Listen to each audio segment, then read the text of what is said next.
For our very first lesson, I wanted to review some quick basics with you.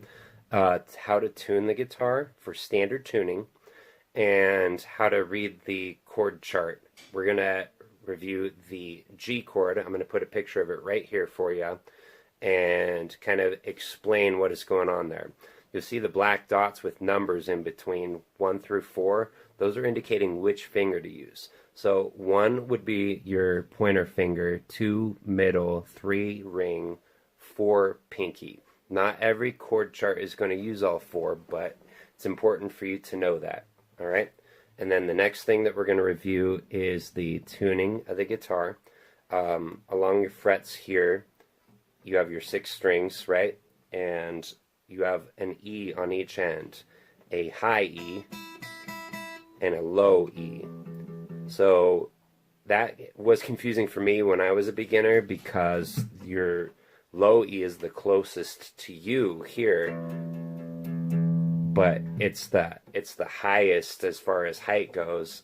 So just remember that it's low E because it's a lower sound than your high E. Low string is the thickest, high string is the thinnest.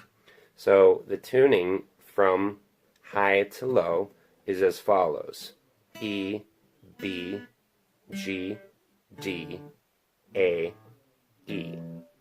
I have a mnemonic device that I use with my students to remember that, and it's Easter bunnies get drunk after Easter. I know it's silly and maybe even a little inappropriate, but for the life of me, if I can't remember how to tune it, I just say that in my head and I remember it right away. So that's how you tune your guitar. I want to go over different tuners too. There's pedal tuners, there's tuning apps that you can download on your phone. I love these little clip-on tuners right here. I just clip it right onto the end. Bam! You can just pick that up at a music store. Face it towards yourself and it reads the vibration of the guitar and tells you your tuning. Some guitars even have a built-in tuner. This one does in particular, but I wanted to show you that tuner, okay? So you tune up, ready to rock. The G chord, let's review that real quick here. So on that chord chart, you'll see that the first finger goes on the 2nd fret on the A string right here. Your 2nd finger goes on the 3rd fret on the low E right here. Then the next 3 strings are played open, so you don't fret anything on those, they're just played open. And then the 3rd finger goes on your high E string on the 3rd fret. So when you strum all 6 strings together, that will be the G chord, and that's what we're seeing here on the chart. So it's important that you know what that means when you see these charts.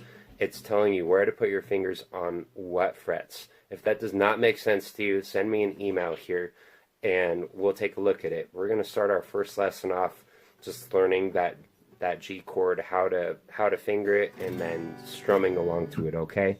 Awesome. I really look forward to our lesson. I'll talk to you soon.